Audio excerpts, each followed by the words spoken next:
I want to bring in Rabbi Rick Jacob, president of the Union for Reform Judaism, which is the largest denomination of Judaism in North America. Also joining us, MSNBC political analyst and Princeton University professor Eddie Glaude. Thank you both for being here. Rabbi, what compelled you to write this now? To be honest, for 2 months, obviously, it has been just hard to imagine the suffering. I wanted also to be clear that Hamas is the entity most responsible for sacrificing the well-being of the Palestinian people. And yet Israel has a moral code that says that there are certain things that must not be done, not in war, not in peacetime, never. And to use as a deliberate strategy the withholding of food and water for civilians, particularly hundreds of thousands of children, is just beyond the pale of what a country built on the foundations of Judaism should be doing. The Jewish tradition is very clear. In the book of Deuteronomy, it says, even when you're waging war, you may not destroy the fruit-bearing trees. Why? Because those are trees that will feed generations to come.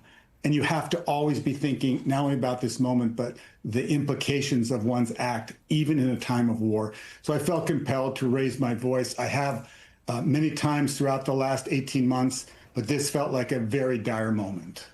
You heard that nurse rabbi call what she sees a horror movie. Those children she's trying to save obviously are not Hamas. I know you're not a politician, but do you see a path forward to security without innocent people in the crosshairs? I am a person of faith, and I believe there must be a different way forward. I'm not counting on Hamas. Anyone who does, I think, is not paying attention. I do, however, expect that the international bodies, including the United States of America, which has a very clear interest in seeing some of the resolution of what is unfolding in Gaza. And so it's obviously the question of food and water, but it's also what's happening to the civilians, what will be the day after. To have the decision to move Palestinians to the south of Israel and to free up the north potentially for increased settlements is not the solution that we need. But the first and most urgent moral problem is to feed those who are hungry. And yes, they are not Hamas. Are they supportive of Hamas? On some level, it does not matter. Children are children, and they must have access to food and water. That is a moral imperative. And I feel that this is a moment where there has to be other ways to get to the future that we need. Eddie, a UN spokesperson on Monday did not mince words, and I'm going to quote here.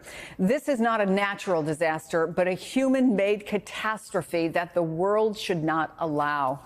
We have seen pictures, images of children, even today, carrying all their belongings through the rubble, a tiny baby in a rainbow jumper that was killed by an airstrike. And then there is a child, this is today, with one leg, waiting on crutches just to try to get a bit of food. These images are so heartbreaking, so chilling. They raise the question, Hamas, yes, Hamas is responsible. Israel has made a decision for the blockade. But what is the responsibility of other governments? What is the responsibility of us all when children and innocents are starving to death? You know, it's a difficult question on a certain level and an easy answer on another. First, I think countries across the world need to just simply live up to international law. What Israel is doing in relation to Gaza, the blockade that is cutting off food and water, is illegal. It's not sanctioned by international law. And I think if countries understand that and live up to the letter of that law and to the intent of that law, they would hold Israel accountable. I want to just acknowledge what the rabbi is doing, what he's written and what he's doing.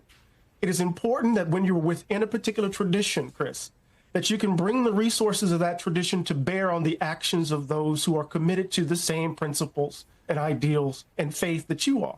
So it's within that tradition that he's bringing the basic tenets of Judaism to bear on what Israel is doing. And I think that's really important, and I think it's powerful, and I understand the risk that he's taken. I think also for me, I just want to say, I want to ask a basic question. How many dead Palestinians are needed for the state of Israel? What level of mass death is required to satiate your revenge, to feel safe? How many dead babies and children? We have to ask that moral question as we bear witness to what we're seeing, Chris. Eddie, I want to ask you very briefly one other question that is an ethical question. The Trump administration welcoming white South Afrikaners to the U.S. as refugees while denying virtually all other groups fleeing war or persecution. The Episcopal Church's migration service is now refusing a federal directive to help resettle them. The presiding bishop said this: "It has been painful to watch one group of refugees selected in a highly unusual manner receive preferential treatment over many others who have been waiting in refugee camps or dangerous conditions for years." Does this move show who the administration sees as worthy? What do you see in that decision? Absolutely.